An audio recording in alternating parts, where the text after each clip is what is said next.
नमस्कार। ज्ञान विविधे YouTube channel में आप सभी का स्वागत है, अभिनंदन है। आज हम पढ़ेंगे शास्त्री द्वितीय वर्ष के लिए है अध्याय नंबर 3 नया पुराना, जिसका एक भाग है वो अध्ययन कर लिया था हमने।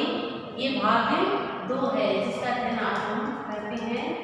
भाग 2 नया पुराना एकांकी है। ये एकांकी सरोवर नाम से आपकी पुस्तक लगी है, उससे अध्याय 3 एकांकी है ये नया पुराना। इसके एकांकीकार है उपेंद्रनाथ अष्ट जी।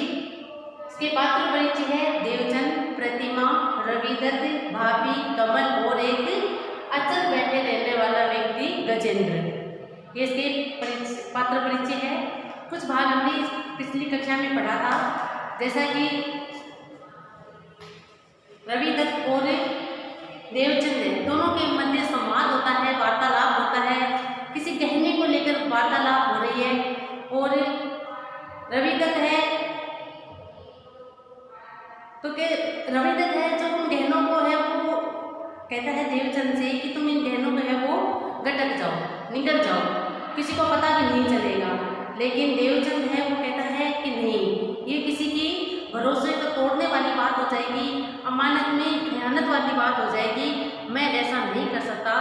और कहते हैं कि मैंने जो स्कूल में अपनी जो छवि बनाई है, इतने वर्षों की मेरी मेहनत है, मेरी तपस्या है, जिसके बल पर मेरी जो छवि बनी है, 1 मिनट में ही वह धूमिल हो जाएगी।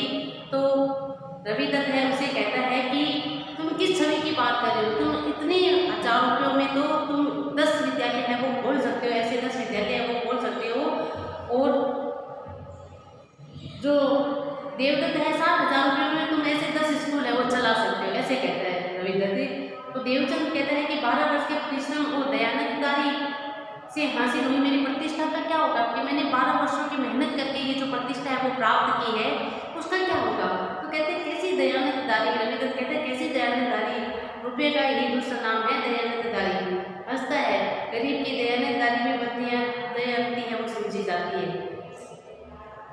फिर देवचंद फिर कहता है कि तुम मुझे बहकाओ मत, तुमने जो मेरे से रानी हार लिया था वो देते हो कि नहीं। ये गहने हैं जो देवचंद के बाद किसी की अमानत रखी हुई है, किसी ने लिली की माँ ने है जो अमानत रखी थी। अब उसमें से रविदत्त ने है उसमें से एक गहना है वो मांगा था, एक रानी हार है वो लिया था अपनी शादी के समय। रानी हार है देवचंद उसे दे देता है, लेकिन अब वो लौटाने के नाम पर है बहाने बना रहा है। तो देवचंद उसे कहता है कि मैं तुमसे अनुनय विनय करता हूँ कि तुम मुझे वो रानी हार दोगे कि या नहीं। तो रवि केवल हंसकर बाल बनाने लगता है, फिर बाल बनाने लगता है। तुम नहीं जानते रवि, लिली की माँ ने मुझ पर कितना विश्वास किया था, आखिर मेरी पोजीशन ही क्या है, एक साधारण प्राइवेट स्कूल का एक मामूली सा प्रिंसिपल, जिसे तुम मैनेजर भी कह सकते हो, टीचर भी। स्कूल में 150 लड़कियां पढ़ती मानो, लेकिन 150 लड़कियां को पढ़ाने वाला स्कूल टीचर पर कौन इतना भरोसा करेगा। तो तुम्हें पता है उसने कितना भरोसा करके लिली की माँ ने अपने गहने हैं वो मेरे पास गिरवी रख के दे। तो रविदत्त कहता है कि बड़े बेवकूफ थी जो उसने गहने तुम्हें दिए, और तुम उससे भी बड़े महामूर्ख होगे कि अगर तुम उसे गहने वो वापस से लौटा दे तो उससे भी बड़े महामूर्ख होगे। तो ऐसे कहता है रविदत्त, अरे किसका विश्वास किसका भरोसा, लिली की माँ सब गहने तुम्हें नहीं देते तो उसका जो शराबी पति था वो उड़ा देता, वो अपनी अय्याशी में पूरा कर देता, उसका व्यसनी पति है वो कब का ठिकाना लगा चुका होता उन गहनों को।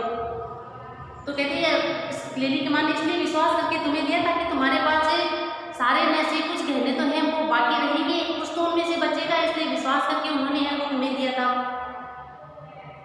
देवचंद लगभग चेकर कमल वैसे फिर लेकर उसकी और कहते हैं कि विश्वास तो आता यहाँ तो किसी की भी नहीं। कमल कहता है लगभग चेकर, देवचंद कहता है कमल वो सिर फिरा लेकर उसकी बात कर रहे हो तुम इतना गिरा दे कि तुम उसकी संगत से तुम इतने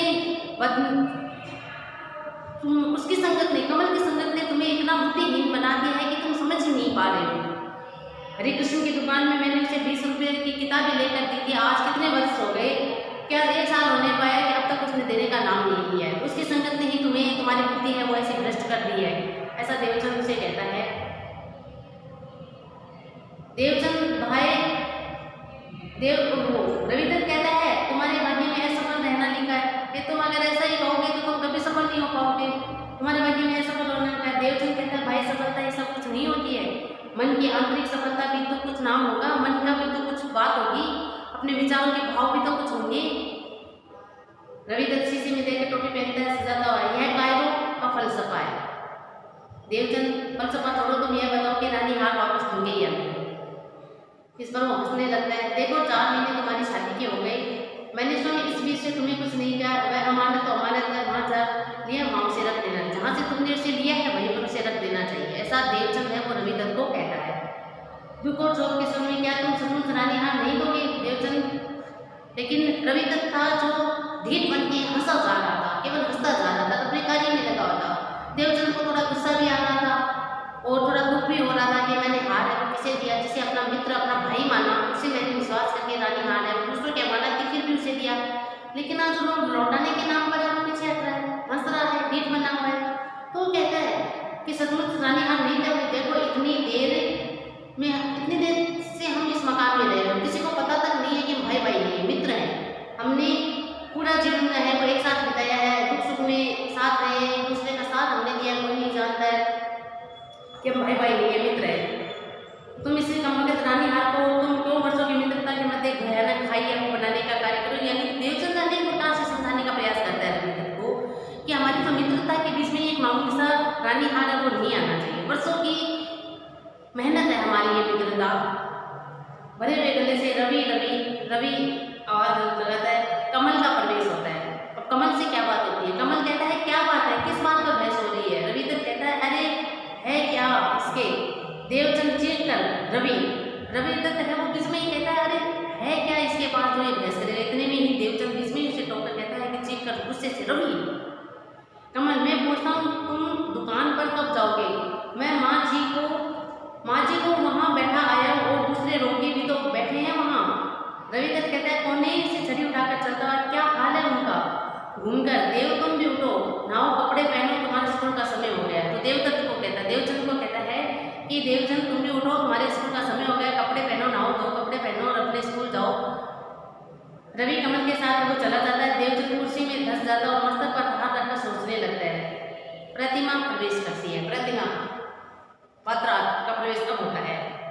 तो देवचंद रविदत्त से बातचीत में हमने ये जाना कि रविदत्त जो है उसकी नीयत बिल्कुल खराब हो चुकी है उस रानी हार को लेकर, वो उसे लौटाना नहीं चाहता है। जबकि देवचंद है एक ईमानदार शिक्षक है, एक भरोसे लायक शिक्षक है, जिस पर लिली की माँ ने है भरोसे करके अपने गहने उसके पास रखे हैं, लेकिन रविदत्त वो गहना है नहीं देना चाहता है। तो इससे पता चलता है कि रविदत्त है उसकी नीयत बिल्कुल खराब है, और जबकि देवचंद है वो उसे अपनी ईमानदारी का परिचय देना चाह रहा है। रवि है वो तो चला जाता है कमल के साथ। अब देवचंद है बैठ जाता है अपने सिर पे हाथ लगा के कुर्सी पर। प्रतिमा आती है। प्रतिमा आती कहती है आप अभी तक बैठे हैं, स्कूल नहीं जाएंगे क्या? और मैं नाश्ता लाने में देर कर दूँ तो आकाश से तो उठा लेते हैं, पत्नी आई हुई कहेंगी, कहती है कि भाई मैं मेरे तक थोड़ी सी देर हो जाए तो आप आसमान सीट पे उठा लेते हैं, अब आपको स्कूल नहीं जाना है। देवचंद दूसरा आदमी मस्तक पर रखकर और भी निमग्न होकर है वो सोचने लगता है।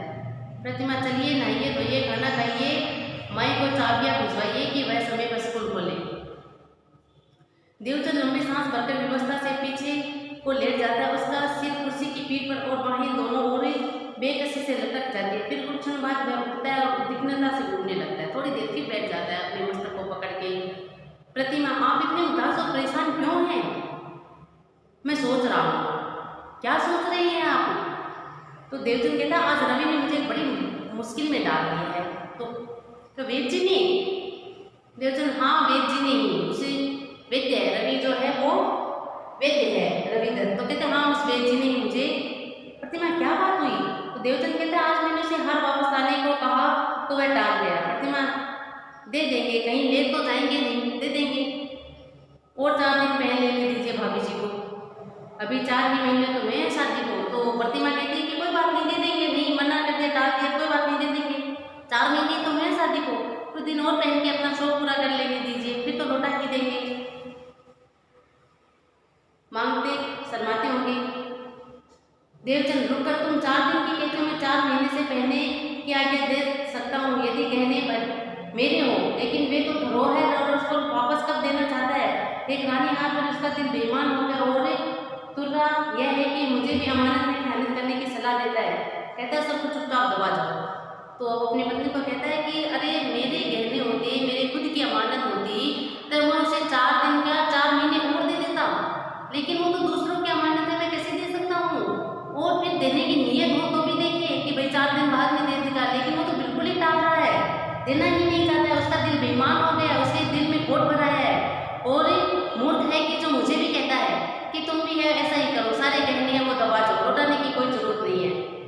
प्रतिमा अमानत में खयानत कैसे हुआ, सब कुछ तो आप ही का है।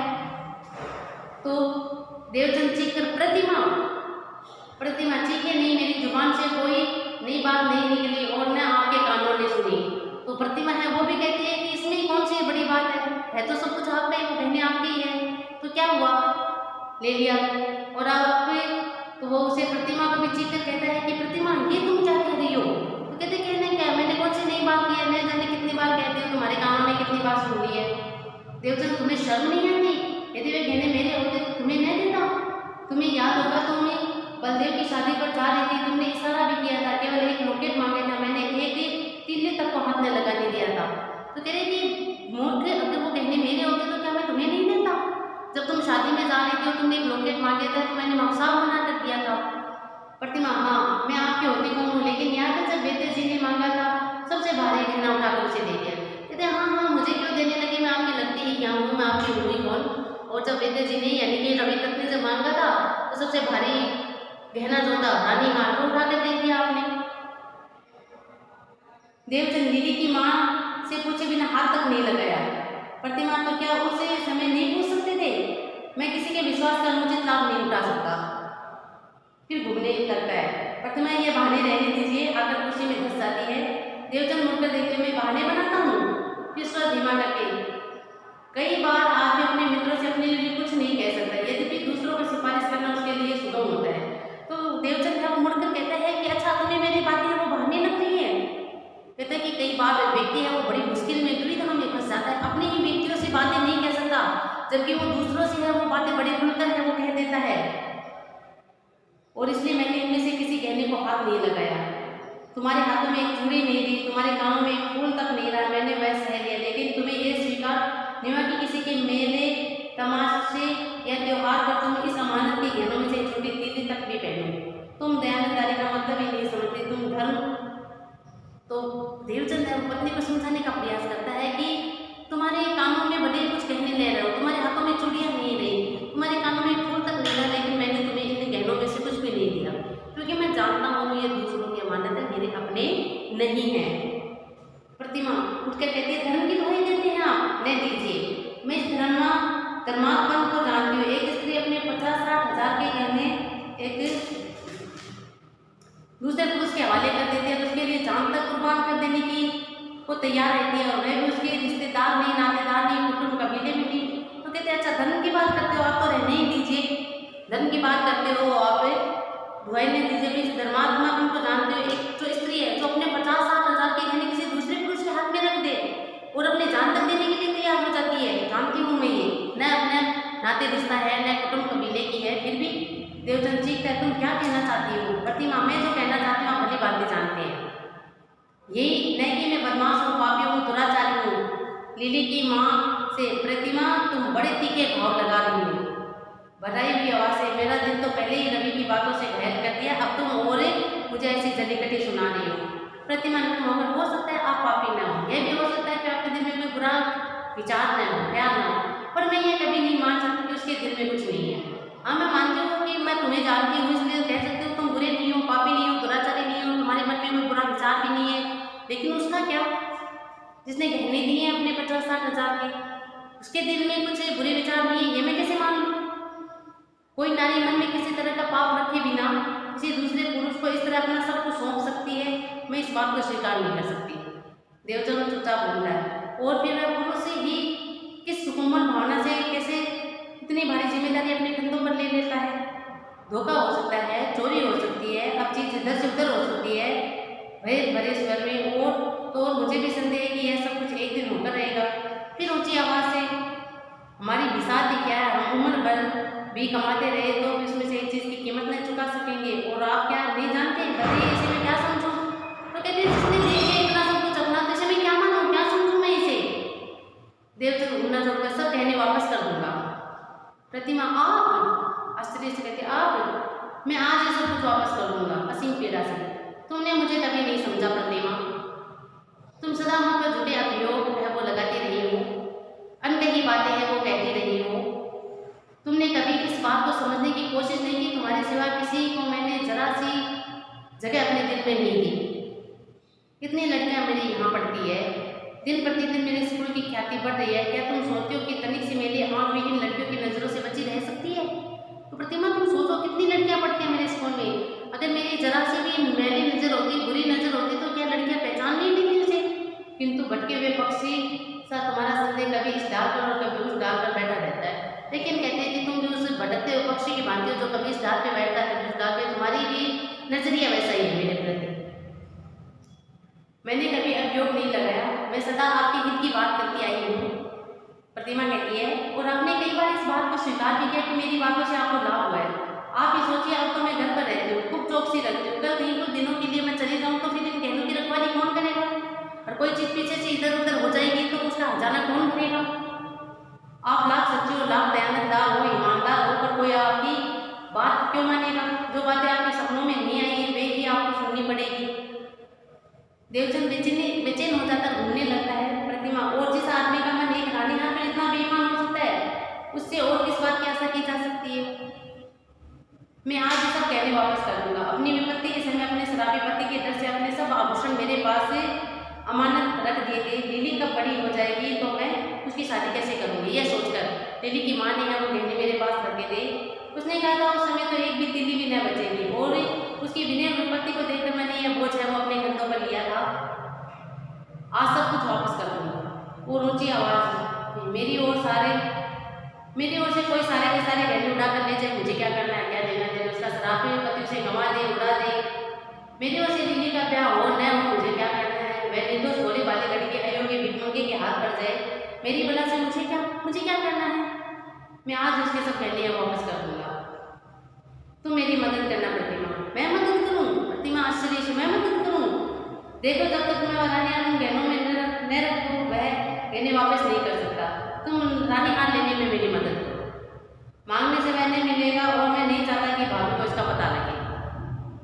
ठाकर मार रस्ते में कहती हूँ, इतने अभिनय की क्या जरूरत है, इतने नाटक करने की क्या जरूरत है? आपने मुझे क्या बिल्कुल ही बच्ची समझ लिया है? क्या मैं कुछ नहीं समझ सकती? इतनी चिकनी चुपड़ी वाली एक्टिंग सिर्फ इसलिए नहीं कि मैं रानी हार लेने में मदद कर दूँ, और आप निश्चिंत हो जाए और कहने जो के त्यों भरे गले से। प्रतिमा चुप रहती है। अब मैं तुम्हें कैसे विश्वास दिलाऊं? मैं कसम खाता हूँ कि सब गहने आज ही वापस कर दूंगा। तुम चाहो तो लिली की माँ से कभी बात तक नहीं करूँगा। चाहो तो लिली का नाम रजिस्टर में खारिज कर दूंगा। तुम एक बार ये रानी हार लेने में मेरी मदद कर दो। बस एक बार मुझे वो रानी हार मिल जाए और मैं उन्हें सारे गहनों के बीच में उस रानी हार को भी रख दूँ तो मेरे मन को है सुकून मिले। मैं चाहता हूँ कि जिस तरह मैंने उसकी अमानत ली थी उसी तरह उसे वापस भी लौटा दूँ। मैं तुम्हारी मिन्नत करता हूँ प्रतिमा, तुम्हें रिक्वेस्ट करता हूँ। प्रतिमा, अच्छा अब उठो, नहाओ, खाना खाओ, कपड़े पहनो और स्कूल जाओ। आज तीज का त्योहार है, हम दबीर से जाना चाहते हैं। मैं इस संबंध में सोचूंगी। अब उठो, देखो भाभी तैयार हो चुकी है। देवचंद कहता है, ठीक है। प्रसन्नता से हाथ पर हाथ मारकर, मुझे तरकीब सूझ गई है। सुनो, यदि भाभी जाने को तैयार हुई है तो उसके जरूर ये सब गहने पहने होंगे। जब ये इस तुरंत आदि बंद कर चुके हैं तो बहाने से उसे देना, फिर अचानक उसे कहना, ये रानी हार तुमने क्यों पहन लिया? इतना कीमती हार, वहाँ बड़ी भीड़ होती है, इसको उतार जाओ। जाने को छीन कर ही दीजिए, फिर हाथ मलते रह जाओगे। अच्छा, मैं यह भी करके देख लेती हूँ। अब आप उठे। नौकरानी बाहर से, मास्टर जी चुन्नियाँ दीजिए स्कूल। देवचंद कहता, प्रतिमा तुम मेरी चिंता नहीं करो। प्रतिमा, जैसे मैं कहता हूँ तुम वैसे ही करो। मैं आज ही लिली की माँ को उसके सारे गहने वापस लौटा दूंगा। देखो भाई, तुम जल्दी जाओ, लिली की माँ को बुला लो, कहना जरूरी काम है। बिल्कुल नहीं रुके, जल्दी से चली आई। नौकरानी है वो जाने लगती है। ठहरो, रुपया निकाल कर फेंकता है, यह रुपया ले जाओ, टांगे में उन्हें लाना। नौकरानी, जी उनका अगर कोई भूत भूत तो नहीं, टांगे की क्या जरूरत है, पैदल। मैं कहता हूँ टांगे में जाओ। नौकरानी के जाने पर धीमे स्वर में प्रतिमा से, देखो मेरी नहाने खाने की चिंता न करो तुम, और यदि स्कूल जरा देर से खुल गया तो कोई आफत नहीं हो जाएगी। देखो प्रतिमा, भगवान के लिए मेरी मदद करना। भाभी तैयार हो गई होगी, मैं उन्हें अच्छी तरह जानता हूँ, वे सब आभूषण पहने बिना न जाएंगे। वो रानी हार तो उन्हें सबसे अधिक पसंद है। जाओ जल्दी तैयार होकर उन्हें ले आओ, जैसा मैंने कहा है तुम वैसा ही करना। चलो साड़ी बदलो। प्रतिमा, आपका ध्यान किधर है आज? अभी तो साड़ी बदली है। देवचंद, लेकिन यह मैं कोई नई नवेली भूल नहीं, बस इन्हीं कपड़ों में चले जाऊंगी। ठीक है, तो फिर चलो। दोनों जाते हैं पर देवचंद फिर मुड़ जाता है। स्वागत अलमारी को ताला लगा है, कम से कम उसे बोल दो ताकि ताला जल्दी जेब से चाबी निकाल कर ताला खोलता है और फिर चाबी ताले में छोड़कर बाहर चला जाता है। कुछ क्षण है वो खामोशी छा जाती है। फिर प्रतिमा भाभी को साथ लिए हुए आती है। भाभी एक सीधी सादी मोटी उलगोतनी स्त्री है, मुखा करके उसकी प्रसन्न है, मुख पर उस प्रसन्नता के भाव है उसके, और किंतु भाव शून्य है, भड़कीले वस्त्रों पहने हुए है, गहनों कपड़ों की मोहब्बत उसके चेहरे पर साफ दिखाई देती है। बस मैं तेरा बालों में कंघी कर लूँ बिखर गए हैं, कुर्सी में बैठे बालों में कंघी करने लगती है प्रतिमा। अब देखिए भाभी को बुला कर लाते हैं। क्या प्रतिमा है, जैसा देवचंद ने कहा है उसके अनुसार वो उसे रानी हार है वो दे पाती है या नहीं? क्या भाभी है वो अपना रानी हार है वो देने के लिए तैयार होती है कि नहीं? और आगे की जो कहानी है वो हम अगली कक्षा में पढ़ेंगे। आज के लिए बस इतना ही। धन्यवाद।